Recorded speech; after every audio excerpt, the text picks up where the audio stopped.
عمران خان کے حق میں ٹویٹ کرنے والی انسانی حقوق کی تنظیم بھارتی پروپیگنڈے کا حصہ نکلی۔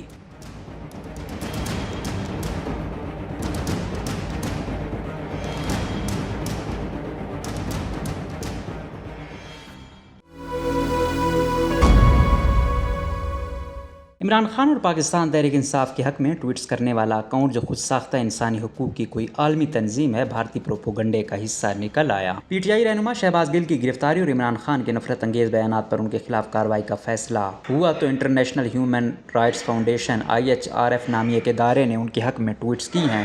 پی ٹی آئی رہنما شہباز گل کی گرفتاری اور عمران خان کے نفرت انگیز بیانات پر ان کے خلاف کارروائی کا فیصلہ ہوا تو انٹرنیشنل ہیومن رائٹس فاؤنڈیشن یعنی IHRF نامی ایک ادارے نے ان کے حق میں ٹویٹس کی ہیں۔ پاکستان کے حوالے سے اس اکاؤنٹ سے تمام ٹویٹس حال ہی میں شروع ہوئی ہیں۔ 14 اگست 2022 تک پاکستان کے حوالے سے اس اکاؤنٹ پر کوئی ٹویٹ نہ تھی۔ 23 اگست کو اس تنظیم نے ایک ٹویٹ میں لکھا کہ ہم دیکھ رہے ہیں کہ کس طرح متعدد ممالک غیر منصفانہ قوانین پاس کرتے ہیں جو ریاستی پالیسیوں سے اختلاف کرنے والے معصوم لوگوں کے ساتھ دہشت گردوں جیسا برتاؤ کرتے ہیں۔ یہ انسانی حقوق کی سرِ خلاف ورزی ہے، گرفتار شہریوں کو رہا کیا جائے۔ لیکن اس تنظیم کی حقیقت کیا ہے؟ کیا یہ واقعی انسانی حقوق کے حوالے سے ایک معتبر نام ہے؟ کیا اس کے مالکان انسانی حقوق کے حوالے سے کوئی جانے پہچانے نام ہیں؟ ٹویٹر پر واحد نامی ایک صارف انسانی حقوق اس تنظیم کو مشکوک قرار دیتے ہوئے پر تحقیق کی اور بہت سے چشم کشا انکشافات کیے ہیں۔ واحد نامی اکاؤنٹ کے پیچھے کون ہے یہ واضح نہیں، تاہم اس کی جانب سے سامنے لائی گئی معلومات کی نیا دور نے آزادانہ طور پر تصدیق کی تو نتیجہ یہی نکلا کہ یہ بادی النظر میں درست ہیں۔ میں نے چند گھنٹے پہلے یہ ٹویٹ دیکھی، یہ میرے لیے کافی چونکا دینے والی ٹویٹ تھی کہ ایک انسانی حقوق کی تنظیم نے گرفتاری کا نوٹس لیا اور اس حد تک کہ ایک پورے یونٹ کو اس پر مزید غور کرنے کے لیے وقف کر دیا ہے۔ ایک انسانی حقوق کی تنظیم کی طرف سے اسے معتبر رپورٹس بنا کر ٹویٹ کرنا اور واٹس ایپ کے ذریعے ثبوت اور قابل اعتماد خبریں مانگنا بہت عجیب معاملہ ہے۔ میں نے یہ سمجھنے کے لیے انٹرنیشنل ہیومن رائٹس فاؤنڈیشن نامی تنظیم سے رابطہ کرنے کا فیصلہ کیا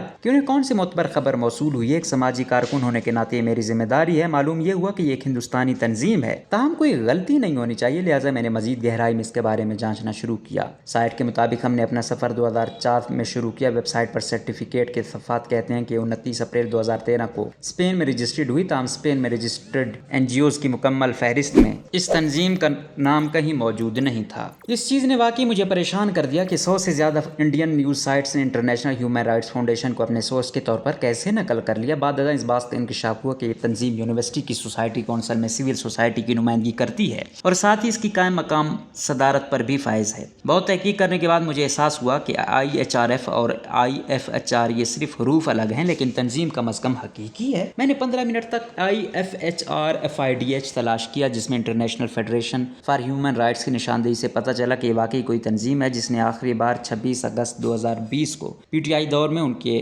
انسانی حقوق کی خلاف ورزی اور بابا جان نامی انسانی حقوق کے کارکن اور سیاسی کارکن پر ریاستی جبر کی کہانی بیان کی تھی۔ ہندوستانی یورپی یونین ڈس انفارمیشن رپورٹ کو پڑھ کر میں نے ہندوستان میں رجسٹرڈ کمپنیوں میں انٹرنیشنل ہیومن رائٹس فاؤنڈیشن کو تلاش کرنے کا سوچا اور میں نے ایسا ہی کیا۔ پھر انکشاف ہوا کہ انٹرنیشنل ہیومن رائٹس فاؤنڈیشن 24 جولائی 2020 کو بھارتی شہر ممبئی میں رجسٹرڈ ہوئی، جبکہ اس کا رجسٹریشن نمبر 432573 بھی درج تھا۔ میں نے ان تمام بین الاقوامی میڈیا تنظیموں کو چیک کیا جنہوں نے عمران خان اور PTI کے بارے میں رپورٹنگ کی اور حقیقت یہ کھلی کہ 90% خبر رساں اداروں نے تقریباً ایک ہی خبر کو IHRF کا حوالہ دے کر شیئر کیا۔ صرف ہندوستان میں 100 سے زیادہ ویب سائٹس نے اس خبر کو ہندی، ہسپانوی، فرانسیسی اور انگریزی زبان میں شائع کیا۔ جہاں تک ان کے معتبر ذرائع کا تعلق ہے، یہ PTI کی ایک ٹویٹر سپیس ہے جس میں انہوں نے 2 دن پہلے شرکت کی تھی۔ اس دوران ادارے نے محض سپیس سے حاصل ہونے والی معلومات پر اکتفا کیا اور انہیں دعوت دینے پر علی حسنین ملک نامی ٹویٹر اکاؤنٹ کا شکریہ ادا کیا۔ 2 ادارے جنہوں نے عمران خان کی سٹوری کو شیئر کیا ان میں ٹرانس کانٹیننٹل ہسپانوی میڈیا ایجنسی ہے جو کہ ایک ہندوستانی شہری کی ملکیت ہے، جبکہ دی کریڈل ایک اور میگزین ہے جس کی ملکیت بھی ایک ہندوستانی شہری کی ہے۔ تیسرا معید پیرزادہ کا گلوبل ولیج سپیس ہے جس کے بارے میں زیادہ بات کرنے کی ضرورت نہیں۔ نیا دور کی تحقیق سے سامنے آئے کہ تنظیم IHRF ہسپانیہ نہیں بلکہ ہندوستان میں رجسٹرڈ ہے اور اس کے مالکان سمیتا تروشال چوڑا اور